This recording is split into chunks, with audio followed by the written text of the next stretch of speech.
E esta igreja está de parabéns. Que Deus abençoe ricamente cada um de vocês, amém? Quem trouxe a Bíblia, abra comigo, por favor.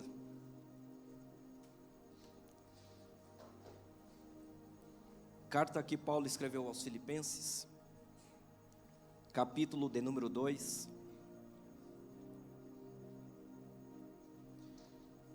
A partir do versículo de número 8.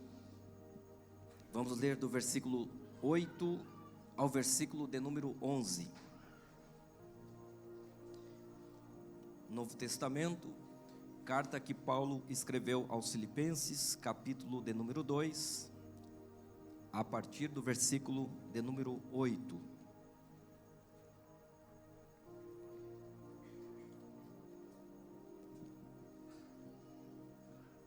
Quem achou, diga achei. Quem não achou, diga não achei.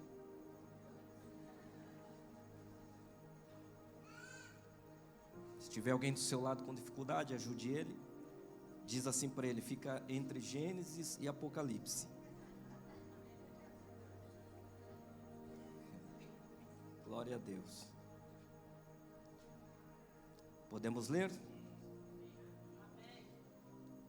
A partir do versículo 8 diz assim: e achado na forma de homem, humilhou-se a si mesmo, sendo obediente até a morte, e morte de cruz. Por isso, também Deus o exaltou soberanamente, e lhe deu um nome que é sobre todo o nome, para que ao nome de Jesus se dobre todo o joelho dos que estão nos céus e na terra e debaixo da terra, e toda língua confesse que Jesus Cristo é o Senhor, para a glória de Deus Pai. Amém? Diga assim: Jesus recebeu um nome. Você pode fazer mais bonito? Pode? Sim ou não? Diga assim: e ele recebeu um nome que está acima de todos os nomes. Pergunte aí para alguém, para ele acordar: você conhece este Jesus?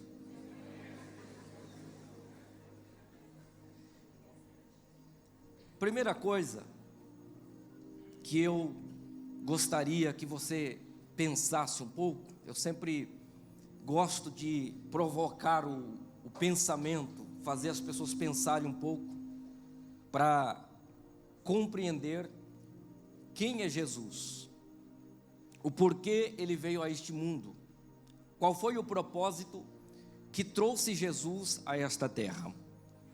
E lendo esses textos que nós lemos, é a carta que Paulo escreve aos Filipenses, e aqui o detalhe que me chamou a atenção é que Paulo está dizendo que Deus deu um nome para Jesus. É o que acabamos de ler, sim ou não?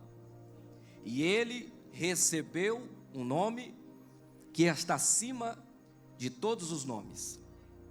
Então, a gente volta um pouco na Bíblia Sagrada, e quando a gente vai ver sobre o nascimento de Jesus, a gente lê nos textos sagrados que o anjo Gabriel apareceu a Maria, dizendo que ela ia gerar um filho, e que este filho seria gerado pelo Espírito Santo, e o anjo diz a Maria para que colocasse o nome dele de Jesus, que no texto original é Yeshua. Quem já leu sobre esta passagem que eu estou relatando? Quem já leu? Então, nós temos um texto, ou alguns textos, relatos do anjo Gabriel, dizendo para Maria colocar o nome em Jesus, mas Paulo, quando escreve aos Filipenses, está dizendo que foi Deus quem deu um nome para Jesus. Olha que interessante, já tinha parado para reparar nisso? Alguém já tinha reparado nisso, sim ou não? Quem deu um nome? Foi Gabriel, foi Maria ou foi Deus? Os dois. Aqui há uma diferença de nomes. Quando a gente observa Maria dando o nome de Jesus, vai se chamar Jesus. E quando a gente vê Deus dando um nome para Jesus, aqui são nomes em expressões diferentes. Quando você nasceu, seu pai e a sua mãe olhou para você e disse: vai se chamar, qual é o seu nome? Vai se chamar, como? Susana. Não sei se foi a ideia do pai, não sei se foi a ideia da mãe, mas olhou para você e disse: eu não sei se vocês conhecem essa expressão aqui, lá no Brasil diz assim: tem cara de João. Não é assim? Vai se chamar Maria, são os nomes mais conhecidos, né? Vai se chamar, é claro que antigamente tinha uns nomes mais estranhos, né? Agora ficou um pouquinho melhor, né? Você vê antigamente uns nomes assim que será que o pai ou a mãe estava com raiva, não sei o que aconteceu, colocou um nome desse no filho, né?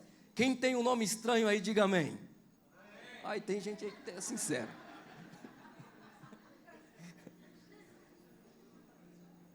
Você, ao nascer, recebeu um nome, sim ou não? Esse nome que a gente recebe quando nasce é um nome de identificação. Este nome que o anjo Gabriel está dizendo aqui, que Maria tinha que colocar em Jesus, seria a identificação de Jesus. E Yeshua era um nome muito conhecido na época, era um nome comum, nome de identificação. Quando cita o seu nome, está te identificando. Quando você está em um ambiente que tem pessoas que têm o mesmo nome que você, no meu caso acontece muito pouco, Wagner é um nome, pouco se ouve sobre esse nome, né? A gente tem que ser diferente, né, irmãos? Sim ou não? Né? Inclusive, até aqui em Portugal, alguns portugueses têm dificuldade de falar o meu nome. Alguns me chamam de Walter. Tudo a ver. Não consegue falar o Wagner, né? Mas quando você tem um nome que é comum e está no ambiente que outras pessoas também têm o mesmo nome, e aí alguém cita o nome, o que acontece? Aquela confusão, por quê? É a identificação. Quando cita um nome no ambiente, está te identificando. Ou seja, o nome que Jesus recebeu ao nascer foi um nome de identificação. E chamarás Jesus. Agora, o nome que Paulo está dizendo em Filipenses, que foi Deus quem deu, já não é um nome de identificação. Agora é um nome acima de todos os nomes, que é uma autoridade. Agora está falando de um título. Preste atenção. Já não é uma identificação, já não está somente identificando Jesus. Agora está dizendo: esse daqui tem autoridade. Isso daqui é um título. Quando se trata de título, se trata de um poder, uma autoridade, não é qualquer nome. E o que me chama a atenção é que para ter uma identificação, ou para ter um nome de identificação, você só precisa nascer. Não precisa fazer nada. Vou falar de novo. Para ter um nome de identificação, você só precisa nascer. Você nem merece, já nasce com isso. Seja um nome bonito, seja um nome feio, seja um nome estranho, seja um nome de outro planeta, você recebe. Mas para conquistar esta autoridade, para conquistar esse título, aí o processo é outro.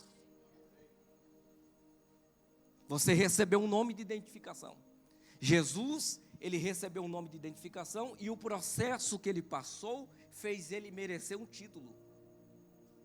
E ele recebeu um nome que está acima de todos os nomes, a qual todo joelho se dobrará e toda língua confessará que ele é o Senhor.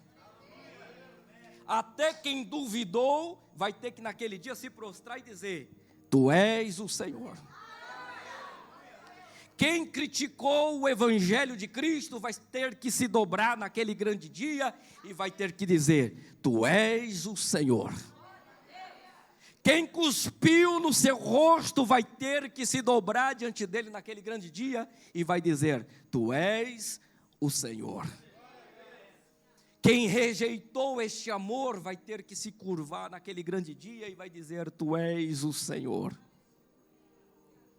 E ele recebeu um nome que está acima de todos os nomes. E para receber esse nome, ele teve que vencer batalhas. Diga assim: para ele receber esse nome, ele teve que vencer batalhas. para receber o título, ou para receber, melhor dizendo, para receber a identificação, você só precisa nascer. Mas para receber o título, você precisa vencer processos e batalhas. Jesus venceu muitas batalhas e a gente ficaria aqui horas e horas falando. E a intenção não é essa, é claro que você tem que almoçar. Mas eu vou citar aqui algumas. E a primeira batalha que Jesus venceu para receber esse título, para receber essa autoridade, no próprio texto que nós lemos está relatado, dizendo que ele venceu a si próprio. Ele negou a si mesmo. Você sabia que a maior batalha não é a batalha contra o diabo e os seus demônios? A maior batalha não é contra exércitos. Você sabia que a grande batalha não é contra caluniadores, pessoas que humilham? Você sabia que grandes batalhas, elas não se resumem àquilo que nós vivemos no exterior ou no externo?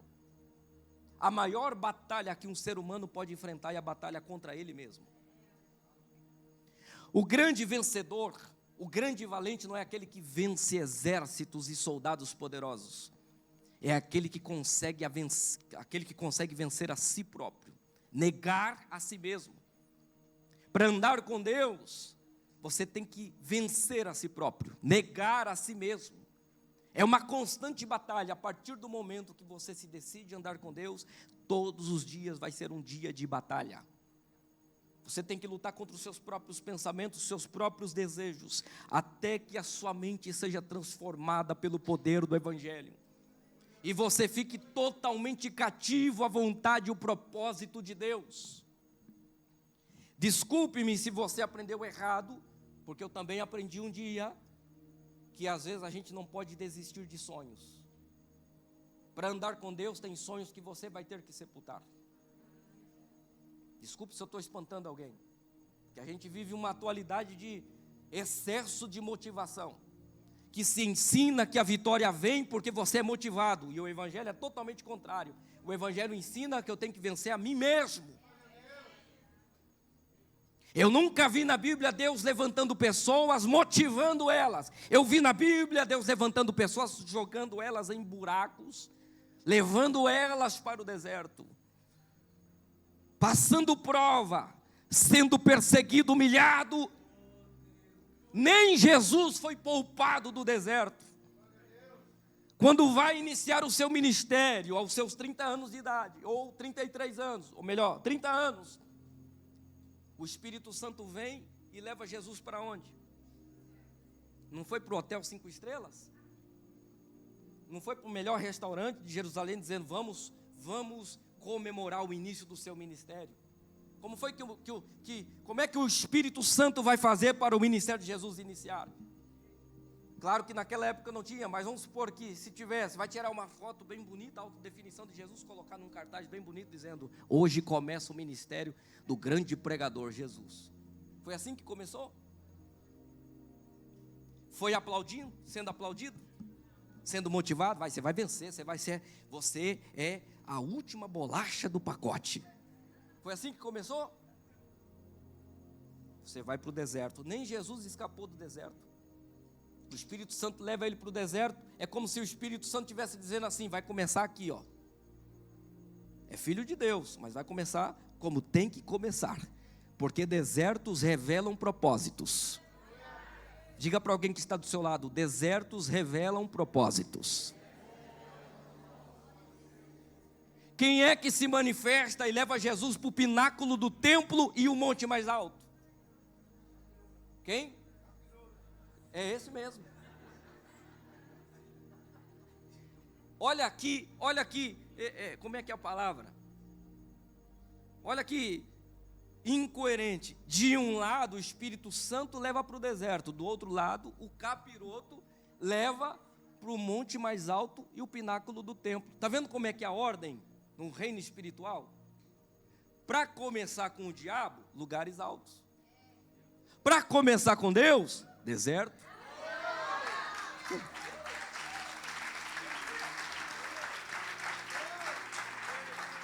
É fácil identificar quem é que está querendo começar o processo na sua vida. Eu disse que eu gosto de fazer você pensar. Até eu fico às vezes assim, meu Deus, é isso mesmo que eu estou falando? Quer começar com Deus? Vai para o deserto. Quer começar com o diabo? É muito fácil, é lá em cima, é a lugares altos. O diabo leva Jesus para o pináculo do templo e o monte mais alto, e diz assim, se quiser começar comigo, é aqui, olha que maravilha. Quem é que não quer, irmão? Quem é que não quer começar já nos lugares altos? Aí o Espírito Santo, não, mas se quiser começar comigo, é lá embaixo. É mais difícil. O caminho com Deus é mais difícil, o caminho com o Espírito de Deus é mais difícil. Por isso que muita gente não quer. Eu vou para o deserto, coisa nenhuma. Eu quero é estar por cima. E você sabia, não se assuste não. Você sabia que tem muita gente que está lá em cima, mas foi o diabo quem os colocou lá. Mas louve a Deus porque tem muita gente que está no deserto, mas quem colocou foi o Espírito Santo de Deus. Tem orgulho às vezes, bata no peso assim, eu estou passando prova sim, eu estou no deserto sim, mas quem me colocou foi o Espírito Santo. Nem Jesus escapou, e ele venceu a si próprio. Foi tentado de todas as formas. Inclusive quando jejuou 40 dias e 40 noites, jejum sobrenatural. Que quando teve fome, lá vem o capiroto de novo. Quem é que falou? Ah, muito bem, tem a mente criativa. E diz assim, está com fome, Jesus? Estou, pega essas pedras aí, transforma em pão. Pergunto-lhe, Jesus tinha poder para transformar aquelas pedras em pães, sim ou não? Sim. Tinha poder para transformar em uma pastelaria. Não é? Mas por que ele não faz? Porque o poder do Espírito não é para o próprio benefício. Mas lá na frente você vê ele usando o mesmo poder para multiplicar pães e peixes. Porque o poder dado para ele não é para você próprio, ou não é para si próprio, é para abençoar os necessitados. Ele negou a si mesmo. Venceu o pecado. Ele não pecou nem contra Deus e nem contra os homens. Jesus não falou mal de ninguém. Jesus não fez parte de rodas de fofocas. Jesus não mentiu. Jesus não enganou ninguém, ele só curou, ele só abençoou. Ele só estendeu a mão, ele perdoou, ele ajudou quem precisava. Ele interrompia os seus itinerários e os seus trajetos para socorrer alguém que gritava pedindo socorro, dizendo, me ajude. Ele era capaz de qualquer coisa para ver alguém sorrindo. Ele pagou o preço que precisou pagar para resgatar, para ajudar, para levantar o caído. Ele fez tudo por mim, fez tudo por você. Se não fosse ele nem aqui, talvez estaríamos. Ah, se não fosse toda a obra. Ah, se não fosse todo este propósito. Tem gente que pensa que Jesus foi obrigado. Não, ele sim, negou a si mesmo. Mas ele foi porque quis. Deus procurou do céu alguém capaz, mas não encontrou ninguém. Nem no céu, nem na terra, nem debaixo dela. O salmista vai dizer que Deus procurando um justo, nenhum sequer ele encontrou. E aí Deus dá um grito na eternidade dizendo, a quem enviarei? Quem há de ir por nós? O Cristo se levanta ao lado do Pai. Não foi Isaías que respondeu. Isaías só foi o reflexo da resposta do Filho no céu. Respondendo, Pai, eis-me aqui, envia-me a mim lá. Eu vou entender o que é que se passa na cabeça daquele povo. Eu vou sentir o que eles sentem. Eu vou sentir a dor que eles sentem. Eu vou chorar como eles choram. Ele sabe, ele entende. Ele passou por tudo aquilo que a gente passa. Ele venceu a si mesmo. E se entregou à morte. Diga assim, Jesus venceu a si mesmo. Ele venceu o pecado. Jesus não venceu somente a si mesmo, mas ele venceu também venceu. Jesus venceu o diabo. Sabe o que eu acho interessante na história bíblica? que em toda a história, os demônios nunca tinham ouvido um nome tão poderoso. Vou repetir. Em toda a história, os demônios e o diabo nunca tinham ouvido um nome tão poderoso que colocasse ele para correr. Nunca. Do início até Jesus, ele nunca tinha ouvido. O máximo que chegou, o mais perto que chegou, era o dedilhado da harpa que Davi tocava. Os demônios saíam de Saul, mas depois voltava. Diga assim, os demônios saíam, mas depois voltava. O louvor é muito importante, mas não é tudo. Não é tudo. Davi tocava a harpa, os dedilhados, a unção era tão grande que os demônios não suportavam e iam embora. Mas depois, voltavam. Então, em toda essa história, em toda a história bíblica, nunca se ouviu um nome tão poderoso que de fato colocava para correr para nunca mais voltar. Quer ver quando é que esse nome vai ser inaugurado? Está lá em Mateus 10. Jesus chamou seus discípulos, vai inaugurar o nome. Não sei se existe esse termo, vai inaugurar um nome. Jesus chama os seus discípulos, diz assim: eu vos dou poder e autoridade. Vocês vão em meu nome. Vocês vão curar enfermos, vocês vão purificar os leprosos, vocês vão ressuscitar os mortos e vocês vão expulsar os demônios. Nunca o nome tinha sido usado. É aqui que vai ser inaugurado. Tanto que aí eu junto com outro texto em paralelo que diz assim: eu vi Satanás cair como um relâmpago. Que o nome vai ser inaugurado. Aí vai lá, os discípulos, imagina, irmão, aquela ansiedade. Quem é ansioso aí, diga amém. Seja sincero, irmão. Eu sou também. Imagine a ansiedade dos discípulos, dizendo: vamos ver o que vai acontecer. Como é que vai ser? A gente vai usar o nome dele. Ir no nome de Jesus é ir debaixo da mesma autoridade. Aí chega lá, quem sabe Pedro. É só um exemplo para você pensar comigo. Chega lá Pedro, chega lá, tinha uma pessoa possessa por um espírito mau. Espírito demônio. Vamos conjecturar aqui. Aí imagine Pedro chegando dizendo assim: vamos testar os nomes para ver qual nome vai dar certo. Aí chega lá Pedro e diz: saia em nome de Adão. O demônio não sai. Sai em nome de Abel. Não vou sair. Sai em nome de Caim. Muito menos. Matou o irmão. E foi testando. Sai em nome de Noé. Não vou sair. O que construiu a arca. Não vou. É uma história bonita, mas não vou sair. Sai em nome de Moisés. Não vou. O libertador não sai. Sai em nome do profeta Elias, grande profeta, o leão dos profetas, profeta do fogo, profetizou, o fogo desceu. É a história bonita, mas não sai.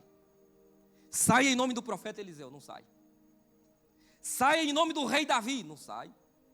Sai em nome de Salomão, não sai. E vai testando os nomes. Sai em nome de Ezequiel, não sai. Sai em nome de Salomão, não sai. Vai, cita nomes aí. Em nome de Maria, não sai. Sai em nome de Ruth, não sai. Em nome de Isaac, história bonita, não sai. Sai em nome de Abraão, pai da fé, que história bonita, não sai. Sai em nome de Josué, qual é a resposta? Não sai. Já falei. Isso. Muito menos. Esse irmão é criativo demais. Meu Deus do céu. Está me ajudando a pregar. Sai em nome de Wagner. Não sai. Hã? Em nome de quem? Daniel não sai. Olha, sai em nome do anjo Miguel. Tem espada de fogo. Não sai. Não vou sair. Não sai. Não sai. Não tem outro nome. Não sei se você está entendendo. Não tem.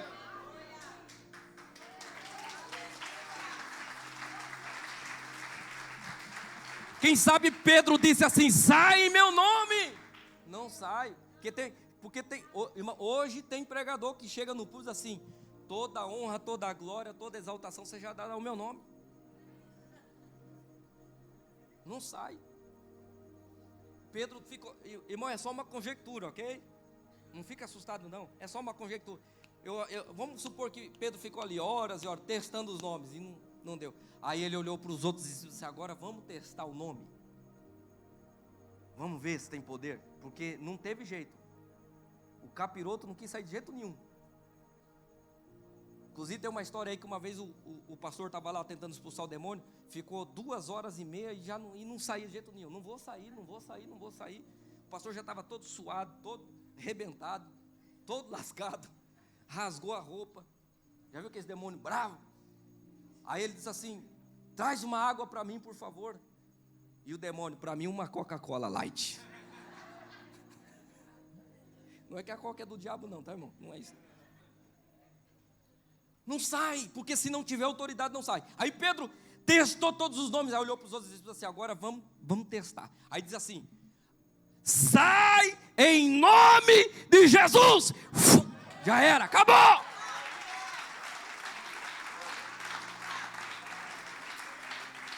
Não tem outro nome mais poderoso que o nome de Jesus.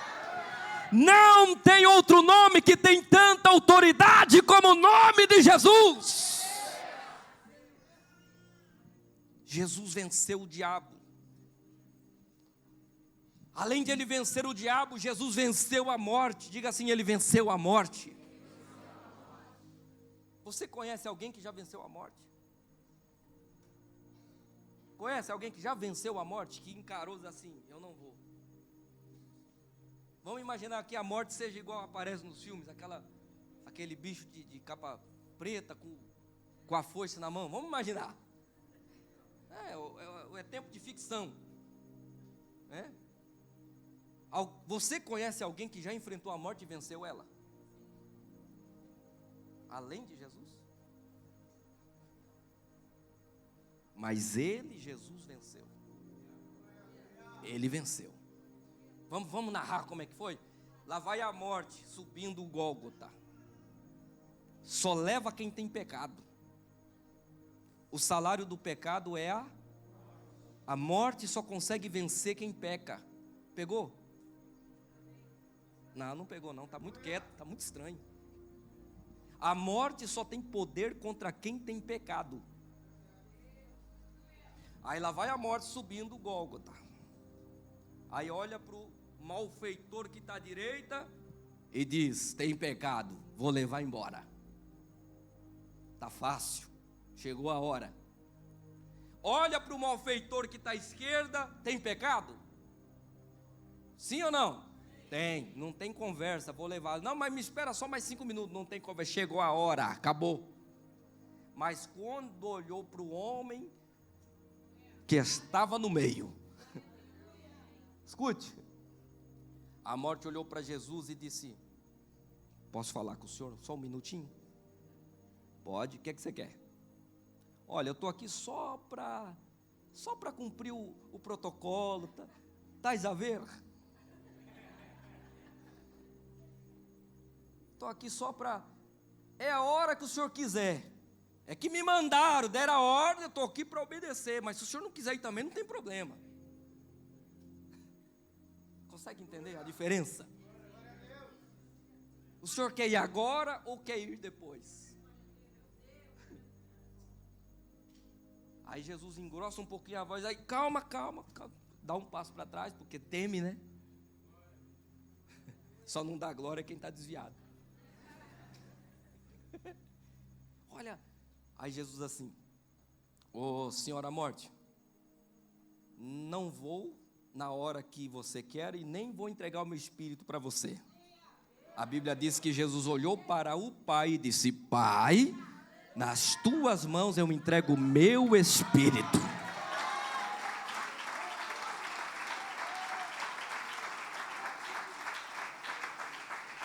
Passou o primeiro dia, passou o segundo dia, passou o terceiro dia, lá vai Maria, lá vai Salomé, Maria mãe de Tiago, a caminho do sepulcro, embalsamar o corpo de Jesus, preocupadas: quem vai remover a pedra?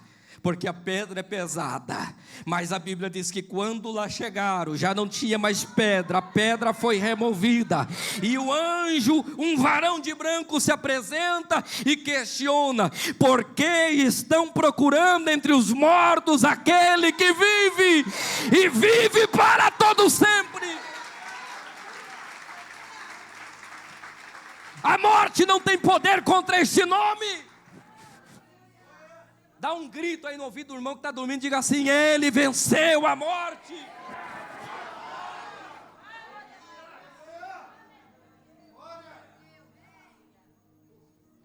Ele venceu batalhas. Sabe o que me deixa preocupado? É que esta geração recebeu um nome que é identificação, mas não está querendo vencer batalhas para ter um título e uma autoridade. Precisamos vencer batalhas, a começar por nós mesmos, todos os dias. Não é porque eu prego, não é porque eu sou isso, não é porque eu sou aquilo que eu não tenho batalhas. Eu tenho batalhas, eu preciso vencer todos os dias. Jesus não venceu só a si mesmo, Jesus não venceu somente o diabo, Jesus não venceu somente a morte. E ele diz também: eu venci o mundo. Diga assim comigo: ele venceu o mundo. Dá um grito aí para quem está dormindo no ouvido dele, diga assim: ele venceu o mundo.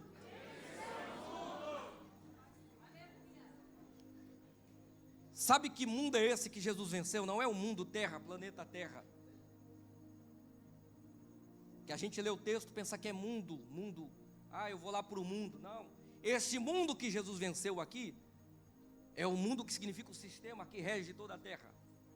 O mundo está dividido em 3 poderes: poder religioso, cultural e político. Vamos lá de novo? Poder religioso, poder cultural e poder político. Nenhuma sociedade cresce, se desenvolve sem esses 3 poderes, sem poder religioso, poder cultural e poder político. Quando Jesus disse: eu venci o mundo, ele estava dizendo: eu venci os 3 poderes. Eu venci a religião, eu venci o poder cultural, eu venci qualquer tipo de cultura, e eu venci o poder político. Quer ver quando isso se concretizou e foi confirmado? Quem aprendeu aí que na cruz estava escrito: Jesus, rei dos judeus, e que escreveram isso para zombar de Jesus? Quem aprendeu assim? Não precisa ter vergonha não. Quem aprendeu assim? Agora, quando você sair daqui, eu vou te dar uma, como é que diz assim, a lição de casa? Trabalho de casa? É. Eu vou te dar um dever.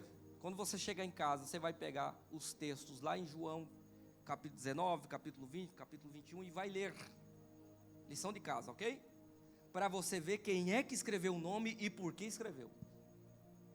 Pegaram Jesus, você conhece a história, levaram para Caifás, para Herodes, para o sumo sacerdote, ficaram tentando encontrar um erro em Jesus e ninguém encontrava. Levava para um lado, não tem crime nenhum, leva para não sei quem, e ficaram até chegar em Pilatos. Você já ouviu falar de Pilatos, sim ou não? Pilatos foi o homem que foi colocado de Roma para governar dentro de Israel, porque na época Israel não queria se submeter a Roma. Então pegaram o homem mais tenebroso que tinha na época, o mais sanguinário, brutal, como vocês dizem, que tinha prazer em ver sangue escorrendo, tinha prazer de dar sentença de morte, e colocaram ele dentro de Israel. E levam Jesus para quem? Para o bruto, para o sanguinário, para quem tinha prazer de dar sentença de morte. Tanto que quando levam Jesus para Pilatos, não teve nem conversa, já mandou para açoitar, direto.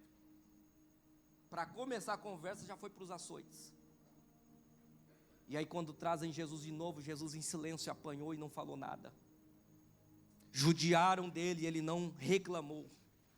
Tiraram sangue dele e ele não disse nada. Historiadores vão dizer que dava para ver parte do pulmão de Jesus de tanto que machucaram as suas costas, e ele não disse uma só palavra. E Pilatos viu tudo isso e ficou maravilhado, ou melhor, muito maravilhado. Começou a se questionar: como é que este homem não reclama? Como é que esse homem não fala nada? quem é este homem? Traz ele para mim. E aí traz Jesus para Pilatos, e Pilatos começa a interrogar Jesus, e a primeira pergunta é: tu és o rei dos judeus? Porque Pilatos, inteligente, sabia que se declarasse rei na terra de César, esse seria o crime de Jesus, e aí ele diria: pronto, está aí a sentença, pode matar. Mas a resposta de Jesus foi: tu o dizes. Sabedoria. Tu o dizes. Isso fez Pilatos dar mais um passo para trás, assim: que homem é este? Que homem é este? Aí você vai lendo os textos, Mateus 27, você vai vendo que Pilatos fica muito maravilhado, irmão. Ficar muito maravilhado é uma coisa assim. Qual é a expressão que eu posso usar aqui? Extasiado. Não tem como ficar extasiado com Jesus, não tem como ficar muito maravilhado e o coração não se converter. Pasme os senhores, mas o homem sanguinário, o que tinha prazer em matar, o que tinha prazer em declarar sentença de morte, o coração estava se convertendo a Cristo. Pilatos. Tanto que se você estudar a história de Pilatos, você vai ver que lá na frente ele deu testemunho de Cristo, nos dias finais da sua vida, porque ele ficou muito maravilhado. E ele começou a questionar: você não vai responder, não vai se explicar com as acusações que estão tecendo contra você? E Jesus, não diz uma só palavra, em silêncio, muito maravilhado. E de repente a conversa mudou. Pilatos já não queria mais bater em Jesus, Pilatos já não queria mais matar Jesus, Pilatos já não queria mais dar sentença de morte a Jesus. Ele começa a mudar a conversa e dizer: vocês aí estão acusando ele de quê? Eu, Pilatos, não estou vendo crime nenhum nesse homem. Não tem crime nele, ele é perfeito, ele é diferente. Não tem alguém como ele, eu nunca vi uma coisa assim. E ele começa a defender Jesus. Meu Deus. Pilatos, ele começa a defender Jesus. Irmão, só defende Jesus quem é crente.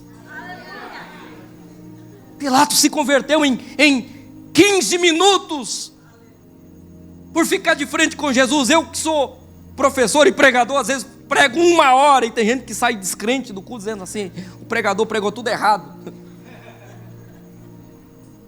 Eu já fiquei 6 meses dialogando com uma pessoa espírita para tentando convencer ela que Cristo é a única salvação, e consegui depois de 6 meses. Jesus, sem falar uma palavra, em 5 minutos está convertendo o coração do homem mais brutal que tinha na época. Ora mais, churimicana.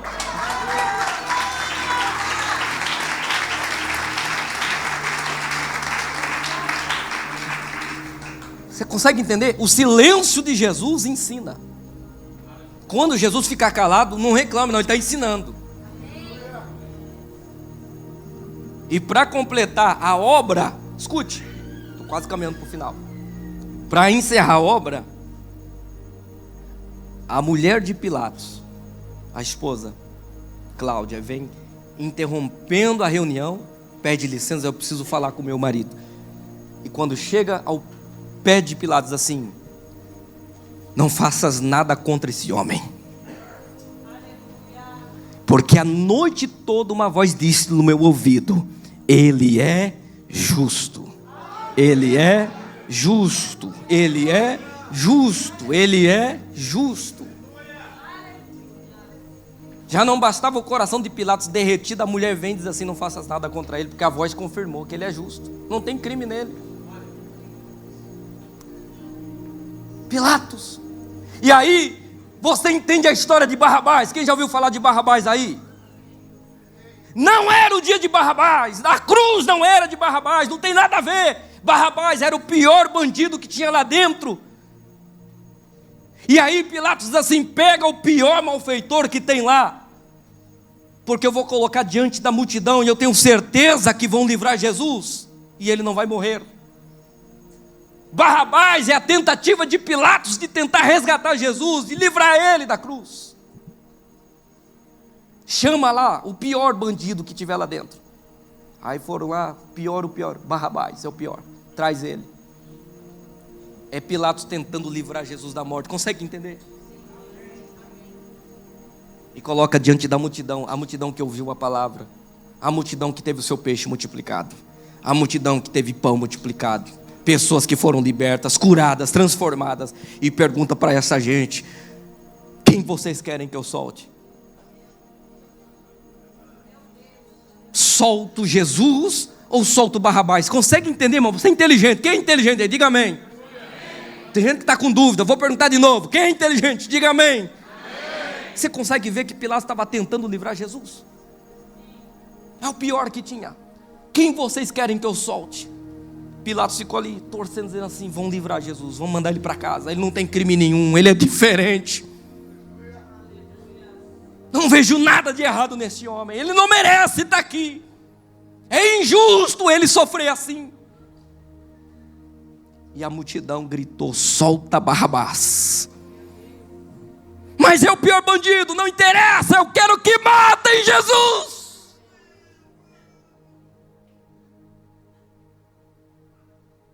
Ele não fez nada. Eu volto a repetir, ele não falou mal de ninguém. Ele não suportava ver alguém sofrendo, que ele parava para estender a mão. Eu não sei como tem gente que rejeita este amor. Eu não sei como tem cristão ateu, não sei se você já ouviu essa expressão. Diz que acredita em Deus, mas vive como se Deus não existisse. O prazer é melhor, o prazer é mais interessante, fazer o que quer é mais interessante. Jesus ali todo sangrando, sem comer, sem beber, com fome, com sede. Foram dias que Jesus perdeu quilos e quilos e quilos, estava irreconhecível, sentindo todo o peso do pecado nos seus ombros, maldições sobre os seus ombros, transgressões sobre os seus ombros, enfermidades sobre os seus ombros. Pilatos ali tentando ajudar Jesus, e quem sabe Jesus dá uma olhada para Pilatos assim, consegue nem se mover direito, todo ensanguentado, dizendo: fica tranquilo, Pilatos, esse é o propósito do meu Pai. É o propósito custa caro. Viver sonho é mais gostoso, o propósito não é para qualquer um. Não é qualquer um que enterra sonho para viver propósito. E ele está ali, Pilatos tenta e não consegue. E a multidão escolhe Barrabás. Quer que matem Jesus, quer que crucifica Jesus. E a história segue, aí Pilatos pede água e lava as mãos. Alguém vai dizer, ele lavou as mãos como se dizendo: não quero nem saber, está na mão do povo. Convido você a ler a história. Pilatos conhecia muito bem a terra onde estava e a lei. Volta lá no Antigo Testamento. Quando alguém lavava as mãos diante de uma sentença, era uma declaração dizendo: eu não quero ter culpa deste sangue inocente. Pilatos lavando as suas mãos, ele estava declarando para todo mundo: eu não quero nenhum compromisso, não quero que a responsabilidade venha sobre mim, eu não quero ter culpa sobre o sangue deste justo, porque ele não fez nada. Primeira declaração que Pilatos faz: ele é justo. Segunda declaração: não quero ter culpa sobre esse sangue inocente. Quem está entendendo? Agora ele vai fazer a terceira declaração: Jesus venceu o mundo. Diga: Jesus venceu o mundo. E o mundo são três poderes: poder religioso, cultural e político. Escute-me. Pilatos pede um pedaço de madeira. Quem? Pilatos pede um pedaço de madeira, alguma coisa para escrever. E o Pilatos, que ficou muito maravilhado, que ouviu a esposa dizendo que Jesus era justo, o Pilatos que tentou usar Barrabás para tentar livrar Jesus da morte, agora vai pegar um pedaço de madeira e vai escrever: Jesus o Nazareno, rei dos judeus. Vou dar um tempinho para você processar o que eu acabei de dizer. Não foi uma zombaria, não escreveram para zombar. Quem escreveu foi Pilatos. Está em João capítulo 20. Ele escreveu que ele era rei. Pilatos estava declarando: este homem é o rei dos judeus. E o texto diz que os sacerdotes se aproximaram e disseram: ô Pilatos, não escrevas que ele é o rei dos judeus, porque isso você está declarando que ele é rei. Escreva que ele disse ser o rei, que aí é o crime dele. Consegue entender? E a resposta de Pilatos foi esta: o que escrevi? Escrevi. Este é o rei dos judeus.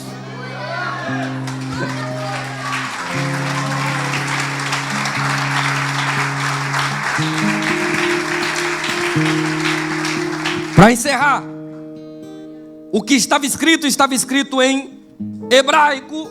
Repita comigo: hebraico, grego e latim. Grego, idioma que representa a religião. Grego, o idioma que representa a cultura. Latim, ou letras romanas, que representa o idioma político, que era o grande poder político da época, Roma. Olha que interessante.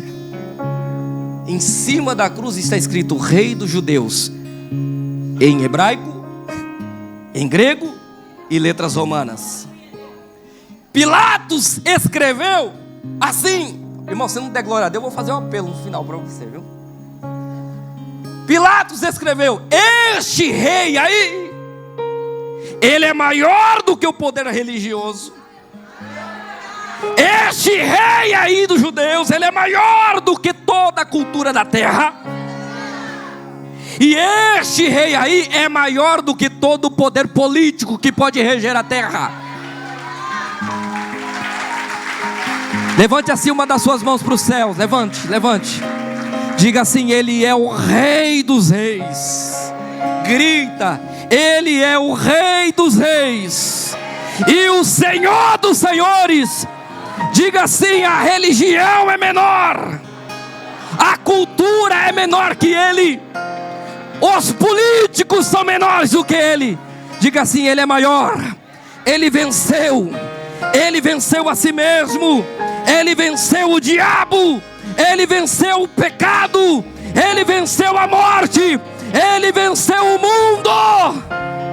E ele está aqui nesta manhã para te abençoar, para você vencer também.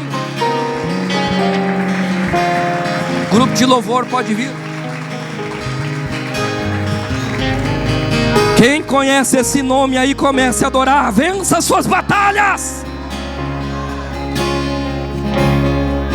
Ele venceu batalhas que você também pode vencer. Ele vai te dar poder nesta manhã para você vencer batalhas.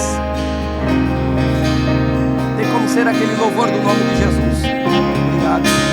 Vocês são uma bênção. Tem nome mais poderoso do que esse, irmão? Tem nome mais grande do que esse? Tem nome que tem mais autoridade do que este nome? Sabe como é que se vence a depressão? O psicólogo até dá uma forcinha, mas não resolve tudo. Sabe como que se resolve a depressão?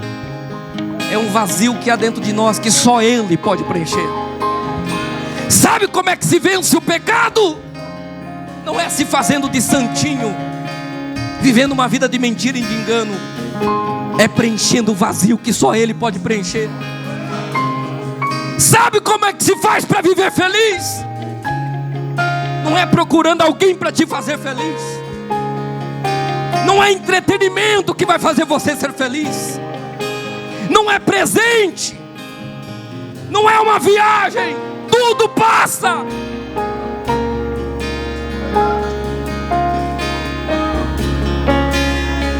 Como é que é o nome do o dono da Tesla, o